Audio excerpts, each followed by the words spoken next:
বন্ধুরা, আজকে আমরা যে দেশ সম্পর্কে কথা বলবো তা পৃথিবীর সবথেকে সুন্দর দেশগুলোর মধ্যে একটি।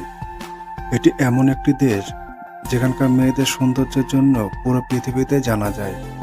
এটি এমন একটি দেশ যেখানে মাত্র 1000 টাকায় অনেক কিছুই পাবেন। বন্ধুরা, আজকে আমরা জানবো ইউরোপের মধ্যে অবস্থিত সবচেয়ে সুন্দর দেশ রোমানিয়া সম্পর্কে।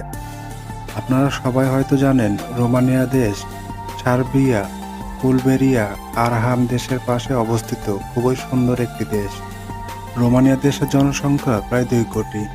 এই দেশের মানুষ এখনো গরিব, কিন্তু এখানকার মানুষেরা তাদের মেহমানদেরকে মুক্ত মনে স্বাগতম জানায়।